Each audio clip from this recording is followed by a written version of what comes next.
उतना ही ज़्यादा इस्लाम मौजूद है। अल्लाह रब्बुल आलमीन ने ये नहीं कहा कि हमने मुसलमानों को इज़्ज़त दी, मुकर्रम बनाया, बल्कि कुरान ये कहता है कि वकर्रमना बनी आदम, हमने आदम के हर बेटे को इज़्ज़त बख्शी।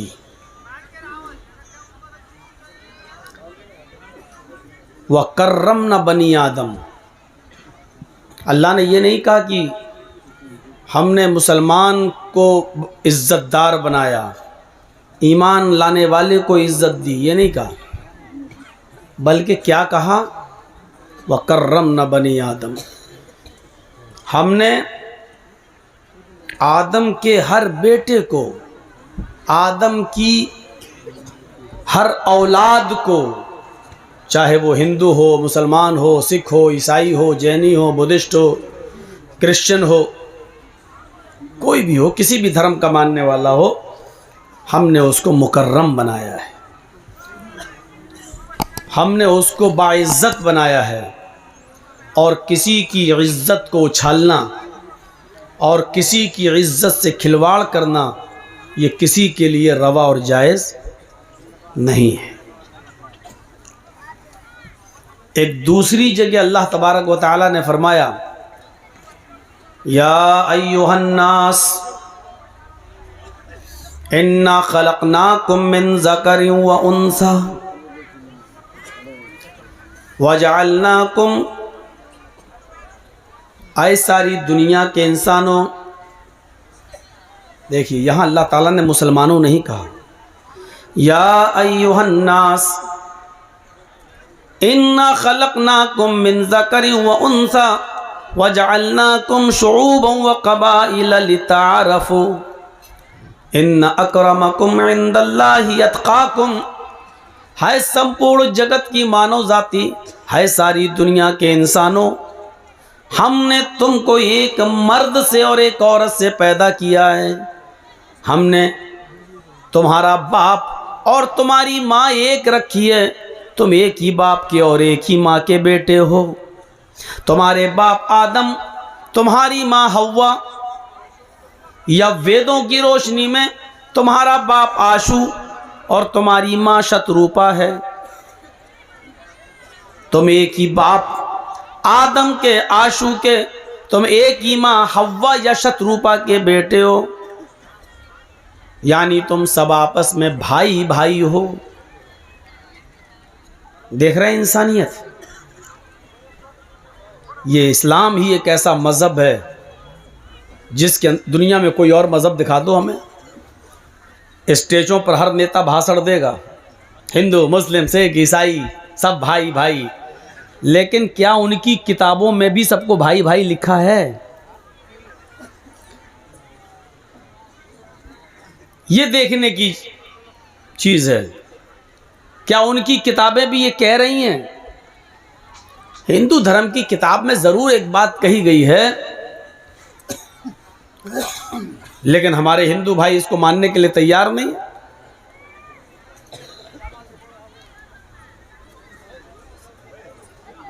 सार्वजना एकम कुटुंब अस्ति, सर्वजना, सर्व मानी सब, जना मानी जनता, सारी जनता, सारे लोग, सारे इंसान, एकम कुटुंब भवति, एक ही खानदान के हैं,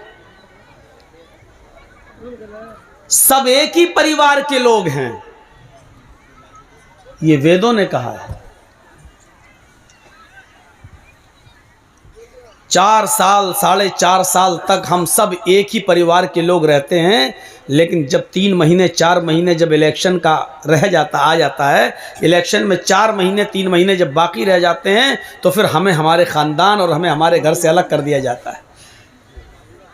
ये हिंदू, ये मुसलमान, ये फलां, ये फलां, ये फलां, ये फलां, और फिर डर पैदा किया जाता है कि अगर ये आ गया तो वो ऐसा होगा, वो आ गया तो ऐसा होगा। और फिर मुसलमानों से डराकर और मुसलमानों का खौफ भर के दूसरे लोग एक उनको एक किया जाता है, एक,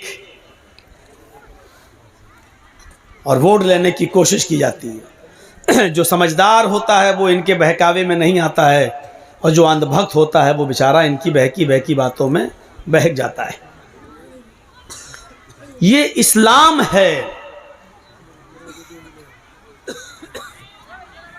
ये इस्लाम है जो सबको एक बाप और एक मां का बेटा मानता है और ये कहता है कि आओ। ये इस्लाम है जो दूसरों से भी ये कहता है कि हमारा और तुम्हारा कलमा एक ही है। कुल या अहलल किताबि तालौ इला कलिमतिन सवाइम बैनना व बैनकुम अल्ला नअबुद इल्लल्लाह।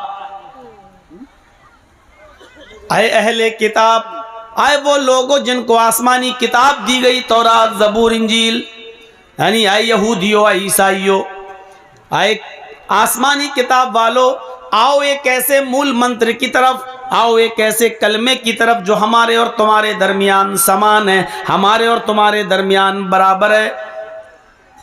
तुम्हारा भी वही कलमा है, हमारा भी वही कलमा है, तुम्हारा भी वही रब है, हमारा भी वही रब है। हमारे और तुम्हारे दरमियान ये शिक्षा, ये तालीम आम है, अल्लाह नअबुद इल्लल्लाह, कि हम अल्लाह के अलावा किसी की इबादत नहीं करेंगे। इसको तुम भी मानते हो, हम भी मानते हैं। हमारा और तुम्हारा जब कलमा एक है, हमारा तुम्हारा जब माबूद एक है, तो झगड़े किस बात के हैं, लड़ाई किस बात की है। आओ एक ऐसे कलमे की तरफ जो हमारे और तुम्हारे दरमियान बराबर है।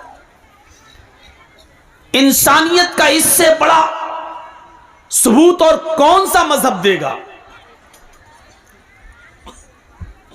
फरमाया, रास्ते से तुम गुजर रहे हो और रास्ते में कोई तकलीफ देने वाली चीज पड़ी हुई है, केले का छिलका पड़ा हुआ है, कोई पत्थर पड़ा हुआ है, और आप साइकिल से या मोटरसाइकिल से या अपनी 4 व्हीलर से जा रहे हैं और आपकी नजर पड़ गई केले के छिलके पर या कुछ कांटों पर या किसी पत्थर पर, तो आप अपनी तेज स्पीड गाड़ी को रोक दीजिए, एक साइड में लगा दीजिए, और रास्ते में वो जो तकलीफ दे चीज पड़ी हुई है उस तकलीफ दे चीज को उठाकर फेंक दीजिए, ताकि कोई बूढ़ा इस केले के छिलके पर पैर रखकर फिसल न जाए, कोई बच्चा इस केले के छिलके पर पैर रखकर फिसल न जाए, कोई औरत नकाब लगाकर चेहरा छिपाकर जा रही है, ऐसा ना हो कि उसका पैर इस छिलके पे पड़े, कहीं वो फिसल न जाए, कहीं वो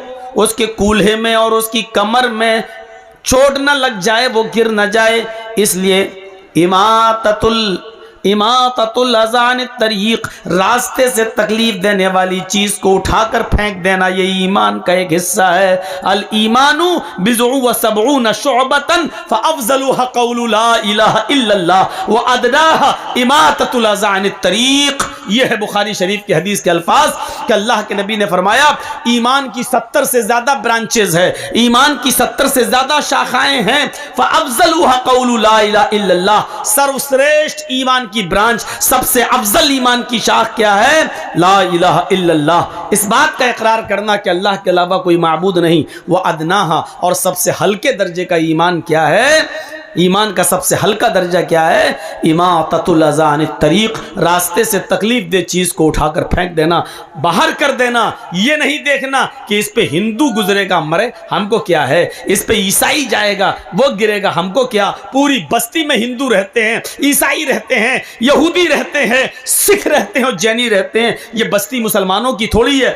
इस केले के छिलके से या पत्थर से टकराकर कोई हिंदू का मुंह फूटेगा, कोई ईसाई का फूटेगा, मेरे बाप का क्या जा रहा है, मरने दो कमीनों को। ये सोचकर आप उस केले के छिलके को पड़ा हुआ नहीं छोड़ सकते हैं, ये सोचकर आप उस पत्थर को पड़ा हुआ छोड़कर नहीं जा सकते हैं। आपका ईमान तकाजा करता है, आपके अंदर का इस्लाम आपसे मुतालबा करता है कि आप इस पत्थर को, इस केले के छिलके को उठाकर फेंकिए, अगर इंसानियत तुम्हारे अंदर है। क्योंकि जरूरी नहीं कि मुसलमान ही को तकलीफ से बचाया जाए, इंसान को तकलीफ से बचाना है। ये इंसानियत है जो इस्लाम सिखाता है। कहाँ है हमारे अंदर की इंसानियत? मर चुकी है। एक मुसलमान तो वो होता है, इस्लाम की तालीम तो ये है, अल मुस्लिम अखुल मुस्लिम, मुसलमान मुसलमान का भाई है, ठीक है। लेकिन कुरान की वो आयत जो मैंने अभी आपके सामने पढ़ी है उसमें सबको एक ही बाप और एक ही माँ की औलाद बताया है। तो इसको हमें सोचना चाहिए कि एक खानदान से तशबीह दी है, एक खानदान से तशबीह दी है। इस्लाम लाने के बाद फिर कोई ऊंचा और नीचा होता ही नहीं है, फिर कोई छोटा और बड़ा होता ही नहीं है। जिसने इस्लाम कबूल कर लिया वो आपकी सफ में आकर खड़ा हो गया है। अब कोई अमीर नहीं, कोई गरीब नहीं। अमीरी और गरीबी आपके घर में चलेगी, अमीरी और गरीबी आपके स्टेज पर चलेगी, लेकिन मेरे घर में आना है तो सबको एक ही नीयत और एक ही इरादे से आना है कि सब आपस में भाई भाई हैं, कोई बड़ा और कोई छोटा नहीं। और देख लीजिए जब मस्जिद में नमाज होती है, पहली सफ भर गई है और मौलाना जर्जी साहब बाद में आ रहे हैं, 2 मिनट रह गए जमात खड़ी होने में, लेकिन पहली सफ में जगह नहीं मिल रही है, दूसरी सफ में जगह नहीं मिल रही है, तीसरी सफ खाली है, तो तीसरी सफ में ही वो नमाज पढ़ेंगे। जर्जी साहब बहुत पावरफुल आदमी हैं, बाइज्जत आदमी हैं, लेकिन वो अगर ये चाहें कि अगली सफ से किसी गरीब इंसान को उठाकर पीछे खड़ा कर दें तो जर्जीस के बाप के अंदर भी ये ताकत नहीं है। एक रिक्शा चलाने वाला, एक ई रिक्शा चलाने वाला, एक टोटो चलाने वाला अगर आगे बैठा है तो उसको आगे ही नमाज पढ़ना है, उसको उठाकर आप पीछे खड़ा नहीं कर सकते हैं। अमीर हैं आप, अपने घर के रहिए, पैसा है आपके पास, आप अपने घर में खर्च करिए, अपने बीवी बच्चों पर खर्च करिए, अपने घर में दिखाइए ये चौधराहट। मेरे घर में आए हो तो मेरे घर के अंदर तुम्हें जहां जगह मिल रही है वहीं, किसी को हटा नहीं सकते हो, क्योंकि वो भी मेरा बंदा है जो पहले आया है और तुम भी मेरे बंदे हो जो बाद में आए हो। पहले जो आया उसको पहले सफ में जगह मिली है, बाद में आए हो तुम्हें बाद में जगह मिली है। मेरे भाइयों, ये इस्लाम की शिक्षा है, ये इस्लाम की तालीम है। हजरत उमर फारूक यरूशलेम की तरफ सफर कर रहे हैं, बैतुल मक़दिस फतह कर लिया जाता है, बैतुल मक़दिस फतह कर लिया जाता है, बैतुल मुक़द्दस को आज़ाद कर लिया जाता है।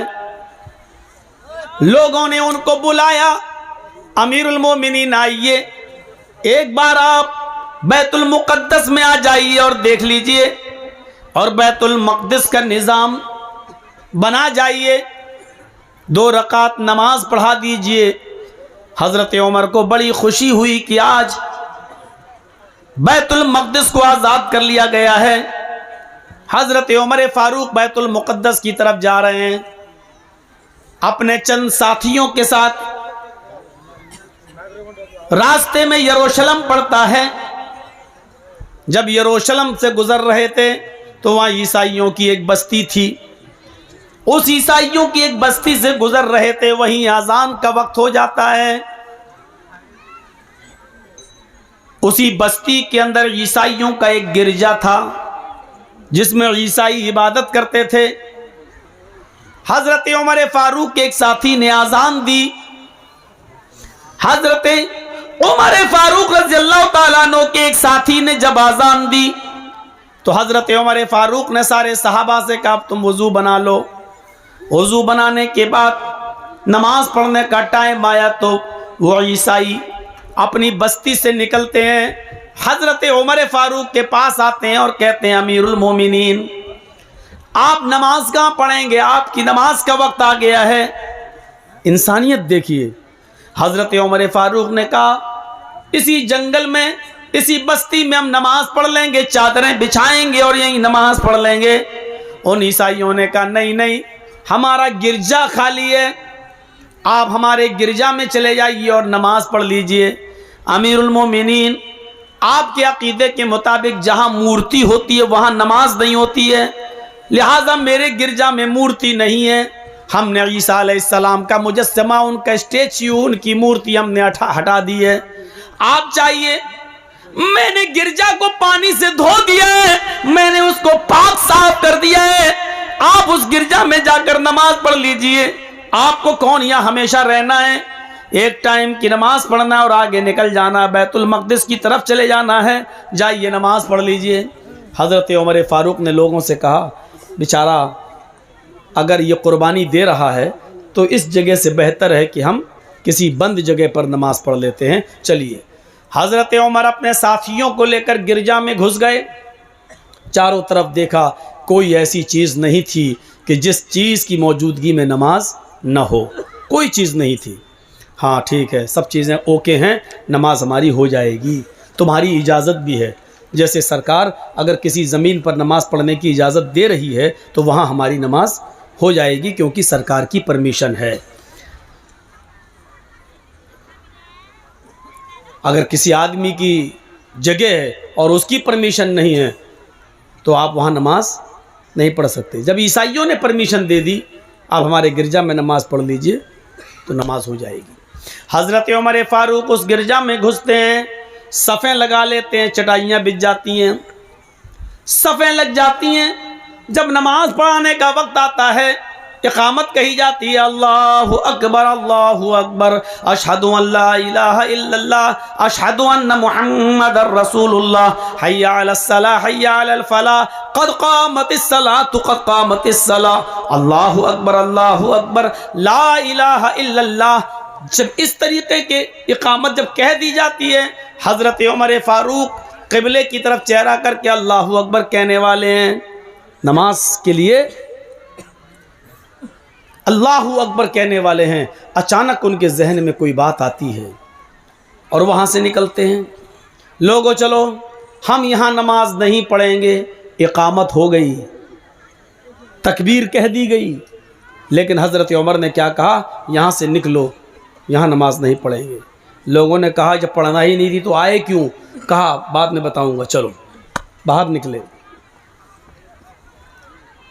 फिर उसी जंगल में आ गए, वहीं पर चटाई बिछाई और नमाज पढ़ ली। सफर में थे इसलिए 2 रकात नमाज पढ़ाने के बाद सलाम फेर दिया। ईसाइयों ने रोते हुए कहा, अमीरुल मोमिनीन हमारा जुर्म क्या था, हमने तो खुशी खुशी इजाजत दे दी थी, हमने तो खुशी खुशी इजाजत दे दी थी नमाज पढ़ने की, आप चले भी गए थे अंदर, फिर क्या बात है कि आपने हमारे गिरजा में नमाज नहीं पढ़ी? क्या किसी ने आपको मना किया था या हमारे पादरी ने आपको रोका था? हजरत उमर कहते हैं नहीं, बल्कि मैं खुद अपनी मर्जी से निकला। कहा क्यों? क्या हमारी इजाजत नहीं थी, या हमारे गिरजा में आपकी नमाज नहीं होती? आपके अकीदे के मुताबिक जमीन पाक होना चाहिए थी, मैंने धो दिया था गिरजा। आपके अकीदे के मुताबिक उसमें मूर्ति नहीं होनी चाहिए थी, मैंने मूर्ति हटा रखी थी, फिर उसमें आपकी नमाज क्यों नहीं होती? हजरत उमर ने कहा नहीं, आए मेरे ईसाई भाई, बात यह नहीं है कि उस गिरजा में मेरी नमाज नहीं होती, बल्कि मैं सिर्फ इस खौफ से तुम्हारे गिरजा से निकल गया कि मेरे दिल में यह ख्याल आया, आए उमर अगर आज तूने इस गिरजा में नमाज पढ़ ली, अगर आज तूने इस गिरजा में नमाज पढ़ ली, तो कहीं ऐसा ना हो कि तेरे इंतकाल के 50 साल के बाद, 100 साल के बाद, 200 साल के बाद जब मुसलमान तरक्की करेंगे, आगे बढ़ेंगे, उनकी हुकूमतें हर जगह फैलेंगी, कहीं ऐसा ना हो कि बाद में आने वाले मुसलमान ये समझें कि जिस गिरजा में हजरत उमर ने नमाज पढ़ी थी वो पहले मस्जिद थी, ये ईसाइयों ने उसको तोड़कर गिरजा बना लिया है। मैं ये सोचकर निकल गया कि बाद में आने वाले मुसलमान कहीं मेरे नमाज पढ़ लेने की वजह से, बाद में आने वाले मुसलमान कहीं तुम्हारे गिरजा को मस्जिद तसव्वुर न करने लगे और फिर तैश में आकर तुम्हारे गिरजा को तोड़कर उस जगह अपनी मस्जिद न बना लें। इसलिए मैं निकल गया ताकि लोगों को ये बात याद रहे कि हजरत उमर ने इस गिरजा में इसलिए नमाज नहीं पढ़ी क्योंकि वो गिरजा था, अगर पढ़ लेते तो बाद में आने वाले लोग कहीं उस पर मस्जिद का दावा न ठोक देते कि उमर ने नमाज पढ़ी इसलिए मस्जिद थी, बाद में कहीं तुम्हारे गिरजा को तोड़ न दें। यानी जब मुसलमान चारों तरफ फैल जाएं तब भी हजरत उमर को डर है कि तुम्हारा गिरजा गिरजा ही रहेगा। मुसलमान तरक्की चाहे कितनी कर लें, लेकिन गिरजा को तोड़ा नहीं जा सकता है, किसी मंदिर को तोड़ा नहीं जा सकता है। ये इस्लाम की दावत, ये इस्लाम की तालीम है। हजरत उमर ने कहा जब पूरी बस्ती में मुसलमान ही मुसलमान हो जाएं और तुम चंद ईसाई रह जाओ और उस वक्त लोग तुम्हारी गिरजा को तोड़ दें, ये सोच करके इसमें तो हजरत उमर ने नमाज पढ़ी, तो ये कितनी गलत बात होगी। मेरे भाइयों, इंसानियत का सबक दिया हजरत उमर फारूक ने। चाहते तो नमाज पढ़ लेते, लेकिन इंसानियत थी कहीं तुम्हारे गिरजा को बाद में आने वाले मुसलमान मस्जिद समझकर तोड़ ना दें और वहां मस्जिद ना बना लें। इसलिए मेरे भाइयों, यह अकीदा गलत है। कोर्ट में जो भी फैसला हो किसी भी मस्जिद के ताल्लुक से, लेकिन यह सच्चाई है कि मुसलमानों ने कभी किसी गिरजा को तोड़कर, मुसलमानों ने कभी किसी मंदिर को तोड़कर मस्जिद नहीं बनाई। बाबरी मस्जिद और राम जन्मभूमि का फैसला जो भी हुआ हो अलग बात है, लेकिन अल्हम्दुलिल्लाह सुम्मा अल्हम्दुलिल्लाह उस जज ने फैसला सुनाया जरूर। एक पक्ष हिंदू को राम जन्मभूमि की जगह या मस्जिद की जगह उसको दी जरूर, लेकिन अपने फैसले में यह भी उसने इकरार किया है कि हिंदू लोग कहते हैं मंदिर तोड़कर मस्जिद बनाई गई है, लिहाजा हिंदू इस बात को साबित नहीं कर पाए कि मुसलमानों ने इस जगह कभी मंदिर तोड़कर मस्जिद बनाई है। लिहाजा यहाँ शुरू से मस्जिद थी, 1949 तक इसमें नमाज पढ़ी जाती थी। मंदिर तोड़कर मस्जिद का बनाना हिंदू पक्ष की तरफ से साबित नहीं हो सका। अल्हम्दुलिल्लाह, तुमने जो भी जमीन जिसको दी वो तुम जानो, कयामत के दिन तुम्हें उसका जवाब देना होगा। लेकिन इस बात की मुझे खुशी है कि तुमने अपने फैसले में ये कहा है कि मंदिर तोड़कर मस्जिद बनाना हिंदू साबित नहीं कर पाए हैं। और हम भी यही कहते हैं कि बाबरी मस्जिद की जगह पर पहले कोई मंदिर नहीं था, और किसी ने भी वहाँ मस्जिद बनाई है तो मंदिर तोड़कर मस्जिद नहीं बनाई गई है, क्योंकि हम मुसलमानों का अकीदा है कि मंदिर तोड़कर अगर किसी की ज़मीन पर नाजायज़ कब्ज़ा करके या मंदिर तोड़कर मस्जिद बनाई जाए तो वहाँ हमारी नमाज हो ही नहीं सकती है। ये हमारी तालीम है, ये हमारा अकीदा है, ये हमारी बुनियाद है, ये हमारे उसूल हैं, ये हमारे ज़ाब्ते हैं। तो इंसानियत दिखाना थी। हज़रत उमर इस डर से निकल गए कि बाद में आने वाले लोग कहीं ईसाइयों को परेशान न करें और इनके गिरजा को तोड़ न दें। देखिए दूसरों की मजहबी इबादत गाहों की कितनी हिफाजत होती थी, ये जानते हुए भी कि मुसलमान फैलेंगे और इस जगह पे मुसलमान आएंगे, उनकी तादाद बढ़ेगी, लेकिन हजरत उमर को यह भी गवारा नहीं कि मुसलमानों की तादाद बढ़ने के बावजूद भी इनका गिरजा तोड़ा जाए। नहीं, ये सबसे बड़ी चुनौती थी।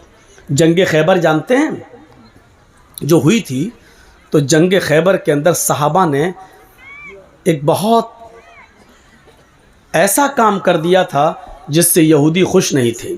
जंग खैबर के अंदर जंग हुई और अल्लाह के रसूल और सहाबा जीत गए, खुशी हुई, और यहूदियों को खैबर और उसका इलाका खाली करने का नोटिस जारी कर दिया। इतने इतने दिन के अंदर तुम ये बस्ती खाली कर दो, निकल जाओ, जाओ कहीं भी रहो, क्योंकि ये जंग इसी बात की हो रही थी, अगर हम हार गए तो तुम यहां रहोगे, तुम हार गए तो हम यहां रहेंगे, लिहाजा अब तुम हार चुके हो, अब इस बस्ती को खाली करो।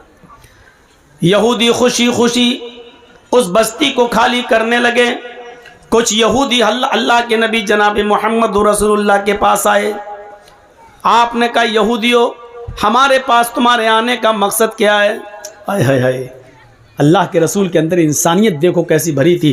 कहते हैं कि अल्लाह के नबी, हम अपनी बस्ती छोड़कर जा रहे हैं, जहां हमें पनाह मिलेगी वहां जा रहे हैं, लेकिन हम आपके पास सिर्फ इसलिए आए हैं, उस जंग के अंदर मुसलमानों ने, आपके साहबा ने बहुत सा माल लूटा है, हमारी बहुत सी चीज़ों को ऊपर कब्जा कर लिया है, हमारे माल और दौलत छीन लिए हैं, हमारे घर मकान छीन लिए हैं। अल्लाह के नबी ने कहा ये तो जंगों में लूटा हुआ माल होता है, क्या जहां हम हारते हैं क्या तुम लोग उसमें माल नहीं लूटते हो? क्या मुसलमानों का माल नहीं लूटा जाता है? फरमाया अल्लाह के नबी, हम आपसे माल मांगने नहीं आए, सोना चांदी मांगने नहीं आए, आपने जंग जीती है और सहाबा ने जंग जीती है, हमारा माल रख लीजिए, दौलत रख लीजिए, ज़मीन रख लीजिए, मुझे कोई सरोकार नहीं है, मैं इन तमाम चीज़ों को छोड़ रहा हूँ। लेकिन आपके सहाबियों ने, आपके साथियों ने उस जंग के अंदर जो माल लूटा उसमें हमारे तौरात के नुस्खे भी हैं, जो हमारी मजहबी किताब है जो मूसा अलैहिस्सलाम पर नाजिल हुई थी, उन्होंने हमारी किताबें भी ले रखी हैं। उन्होंने तौरात भी अपने पास रख ली है, तौरात भी हमसे छीन ली है। तो घर का जब सारा सामान लूटा गया तो उसमें हमारे घर की किताबें, तौरात जो हम आसमानी किताब मानते जो मूसा पर नाजिल हुई, इन्होंने हमारी उन किताबों को, उस तौरात को भी ले रखा है। हम चाहते हैं कि हमें हमारी किताब मिल जाए, हम चाहते हैं कि हमें हमारी तौरात मिल जाए, ताकि हम जिस जगह भी जाएं तो हम तौरात की तिलावत कर सकें। अल्लाह के नबी ने तारे सहाबा को बुलाया और बुलाने के बाद का खबरदार, तुमने जो माल लूटा है उस माल को यहाँ जमा करिए, उस माल को यहाँ इकट्ठा कीजिए, वो सब मुसलमानों में तकसीम किया जाएगा, लेकिन किसी की मजहबी किताब को लूटने का तुम्हें कोई हक नहीं है। तुम्हें चाहिए कि इनके माल और दौलत को लूटते वक्त जो इनकी किताब तौरात तुम्हारे पास आई है, इनकी एक एक किताब तौरात को इनके हवाले कर दिया जाए। ये इनकी मजहबी किताब है जो मूसा अलैहिस्सलाम पर नाजिल हुई है, इनको अपने अकीदे पर अमल करने की इजाजत है, इनको अपने मूसा की लाई हुई शरीयत पर अमल की इजाजत है। मुहम्मदुर रसूलुल्लाह की दुश्मनी इनके साथ, इनके मजहब को लेकर नहीं, इनके दीन को लेकर नहीं, हमारी विचारधाराओं की लड़ाई है, हमारे ख्यालात की लड़ाई है, इनकी मजहबी लड़ाई नहीं है। इन्होंने हमें सताया था, हमारे सहाबा को तंग किया था, इसलिए ये जंग हमने की थी, वरना हम किसी को उनकी मजहबी इबादत से नहीं रोकते हैं। लिहाजा इनकी किताबें वापस कर दो। इंसानियत का ऐसा सबूत पेश किया अल्लाह के रसूल ने कि लूटा हुआ माल तो आपने नहीं दिया क्योंकि वो माल गनीमत है, लेकिन उसमें जो किताबें, जो तौरात अल्लाह के नबी के सहाबा के पास थी, वो एक एक करके वापस करवा दी। और उन यहूदियों ने कहा कि हमने आपसे अच्छा इंसाफ करने वाला आज तक किसी को देखा नहीं है। शुक्रिया आए अल्लाह के रसूल, आपने हमारी किताबों को हमें वापस कर दिया है। यहां से हम अंदाजा लगा सकते हैं मेरे भाइयों, मेरे दोस्तों, कि इंसानियत किस चीज का नाम है। यहां तो एक समुदाय अगर हमारा कुरान उसको मिल जाता है तो उसको जलाता है। एक समुदाय त्रिपुरा के अंदर देख लीजिए किस तरीके से उसको मौका मिला तो उसने हमारी इबादत गाहों को जलाया है, हमारी मस्जिदों को जलाया है, कुरान जला दिया है। मेरे प्यारे साथियों, इस्लाम की शिक्षा यह है कि तुम किसी की इबादत गाह पर हमला न करो, तुम किसी की इबादत गाह मत तोड़ो, किसी की इबादत गाह को तोड़कर तुम उस जगह मस्जिद नहीं बना सकते, और बनाते हो तो वहां तुम्हारी नमाज नहीं होगी। हराम है तुम्हारे लिए ऐसा करना, और तुम किसी की मजहबी किताब नहीं जला सकते हो। मेरे भाइयों, सहाबा किराम ने किसी की मजहबी किताब जलाई नहीं है, अगर लूट लिया था तो उनको उनकी मजहबी किताब वापस करना पड़ी। ये इस्लाम कहता है। जरा हम अपने भारत का जायजा लें कि हम कहां जा रहे हैं। हाँ, इस्लाम ये कहता है कि हम मुसलमान हैं, कुरान पर हम अमल करें, पूरी तरीके से अमल करें, लेकिन हिंदू भाई की किताब वेद, रामायण और गीता, और यहूदियों की किताब तौरात, और ईसाइयों की किताब इंजील, हम इनकी भी कद्र करें, इनको नफरत की नज़र से न देखें। अमल कुरान पे करें, लेकिन दूसरों की मजहबी किताबों को हम बुरा भला न कहें, उनकी भी इज्जत करें। और दूसरे मजहब वालों को भी चाहिए कि वो अपनी मजहबी किताबों पर खूब चलें, खूब अमल करें। जिस तरीके से हमें ये जायज़ नहीं है कि हम गीता और रामायण, वेद और पुराणों से नफरत करें और उनको फाड़ें, उसी तरीके से उनको भी इस बात की परमिशन नहीं है कि वो हमारे कुरान को जलाएं। मेरे भाइयों, कोई मजहब किसी की धार्मिक ग्रंथों को गिराने, जलाने और उनको फाड़ने की इजाज़त नहीं देता है। ये हमें और आपको सोचना चाहिए कि इंसानियत किस चीज़ का नाम है। भाई, ये लोग चंदा कपड़े में कर रहे हैं, मदरसे का काम है, तो आप लोग ज़्यादा से ज़्यादा इसमें ताउन करते जाएं। वही तो बोल रहा था यार, कितना चंदा हो जाए लेकिन मदरसे वालों का कभी पेट भरता ही नहीं। अभी 5 लाख रुपए भी चंदा हो जाए तभी कि मौलाना साहब बहुत कम हुआ है। मैं 20 साल से तकरीरें कर रहा हूँ, आज तक किसी मदरसे वाले ने ये नहीं कहा मौलाना माशाल्लाह बहुत अच्छा चंदा हुआ है।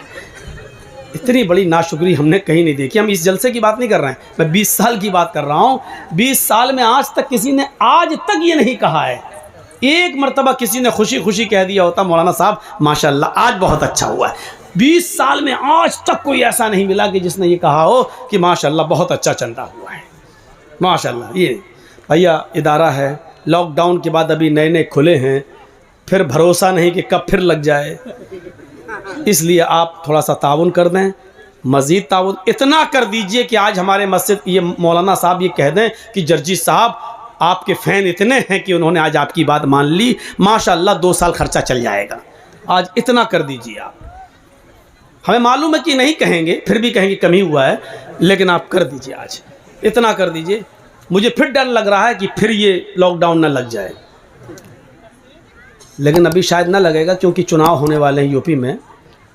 वो जब उस वक्त लगेगा जब 3-4 जब ग्राउंड के चुनाव हो जाएंगे और 5वें और 6ठे लेवल के चुनाव पे जब बीजेपी देखेगी कि हम हार रहे हैं, तो उस मौके पर कोरोना ले आएगी और ऐसा लाएगी। ये 2-3 आदमी हैं, बस 2 या 3 ये फिक्स करते हैं कि कोरोना कब लाया जाए, लॉकडाउन कब किया जाए, ट्रेनें कब बंद की जाएं। ये सर्जिकल स्ट्राइक एकदम होगी, लेकिन कब हो जाए कुछ कहा नहीं जा सकता है। आप भैया भर दीजिए इनकी झोली, मदरसे को दे दीजिए, ज़्यादा से ज़्यादा ताउन करिए, अल्लाह रब्बुल आलमीन आपको इसका अजर अजीम इंशाअल्लाह अता फरमाएगा। तो मेरे भाइयों, इंसानियत ये थी। बैठिए अभी आप, अभी हम ला रहे हैं और इंशाअल्लाह आखिर में चलते चलते हम आपको 2-3 मंत्रों की तरफ भी लाएंगे, क्योंकि बगैर मंत्र के आप लोग समझते हैं कि जलसा हुआ ही नहीं है। ये अपने दिमाग से निकाल दीजिए, अपने दिमाग से निकाल दीजिए। आप लोग कुरान और हदीस सुनने आते हो मेरे भाइयों, कुरान और हदीस को सुनिए। आपको वेदों के मंत्र सुनने का इतना शौक़ नहीं होना चाहिए। हिंदू भाई हों तो वो मत कहें कि हाँ मौलाना बताइए हमारे धर्म में क्या, तब तो एक अलग बात है। आपको ये शौक़ नहीं होना चाहिए। कुरान से अच्छी आवाज़, कुरान से अच्छी सुरीली आवाज़ कहीं हो सकती है? तुलसीदास जी भी कहते हैं, जब तक मद्दी कोया बिना मोहम्मद पार ना होया। मद मानी मीठी, कोया मानी आवाज़। जब तक दुनिया में मीठी आवाज़ यानी कुरान बाकी रहेगी, जब तक दुनिया में कुरान रहेगा, बिना मोहम्मद पार ना होया, उस वक्त तक बिना मोहम्मद के यानी अल्लाह के रसूल की इताअत और अल्लाह के रसूल की फरमा बरदारी किए बिना कोई पार नहीं हो सकता। तुलसीदास जी तो कह रहे हैं कुरान पढ़ो, और मुसलमान कहता वेद सुनाओ। उल्टी गंगा बह रही है। तुलसीदास जी कह रहे हैं कि कुरान पढ़ो, जब तक कुरान रहेगा तब तक मोहम्मद रसूलुल्लाह सल्लल्लाहु अलैहि वसल्लम का फरमान रहेगा, और मोहम्मद रसूलुल्लाह के फरमान के बिना कोई आदमी पार नहीं होगा, यानी नजात नहीं पाएगा। यानी कुरान और हदीस पे अमल करने के बाद ही नजात मिलेगी, उसके बिना नजात नहीं मिलेगी। ए चाचा बैठ जाओ, कहाँ जा रहे हो? देख ठीक है आइए, लेकिन भाई सामने से मत उठिए, हमको बहुत बुरा लगता है। आपको नहीं मालूम है, एक मरतबा हैदराबाद में ऐसी कोई आदमी सामने से उठ गया, हम समझे गया पेशाब करने आया, सीधे माइक पकड़ के क्या बोल रहा है, उठा के माइक उधर फेंका, फिर कुर्सी टमाटर अंडे जो फेंके गए। मैं डर जाता हूं जब कोई सामने से उठता है, वो मंजर मैं देख चुका हूं। इसलिए भैया सामने से मत उठिए। अब देखो कह रहा हूं मत उठिए तो और उठ रहे हैं।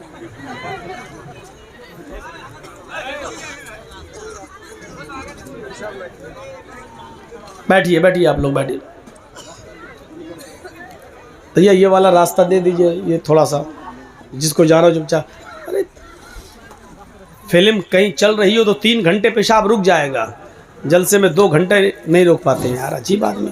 रास्ता खाली कर दें, ये रास्ता पे बसे रास्ता खाली करे अपना बसे। रास्ता खाली करेंगे तो आपने बैठने की जगह दी कहाँ है? कहाँ बैठेगा आदमी? खाली करो बसे। पीछे में खाली, पीछे कौन जाएगा? पीछे जाएंगे तो मौलाना जर्जीज दिखेंगे नहीं। वो देखना चाहता हमको, देख देख के तो नजर लगाया हमारे ऊपर, तभी तो मोटे नहीं हो पाते। आदमी बोलते मौलाना हर जलसा में जाते हो, 20 साल से प्रोग्राम कर रहे हो, इतना खाते पीते हो, हर जगह तुम्हें मुर्गा मछली अंडा सब मिलता है, फिर भी मोटे नहीं हो रहे हो। हम अगर लोगों की नजरें लग जाती हैं, क्या करें? इंसानियत ये थी, इस इंसानियत को अपने अंदर कायम रखिए। दुनिया में पूछिए, पड़ोसी हमारा हिंदू है, बीमार हो गया है, उसको एक ब्लड खून की ज़रूरत है। काश कोई योगी मोदी का भक्त मीडिया वाला सुनता इस बात को और देता कि इस्लाम क्या है। डॉक्टर ने कह दिया कि इसको 1 बॉटल खून की जरूरत है और इसमें इस ग्रुप का ब्लड लगना है। हॉस्पिटल में वो ग्रुप का ब्लड नहीं है, उसके बाप का ग्रुप ब्लड ग्रुप अलग है, उसकी माँ का अलग है, भाई का अलग है, किसी का लग नहीं रहा है ब्लड ग्रुप। और आपका पड़ोसी है, आप मुसलमान हैं, वो हिंदू है।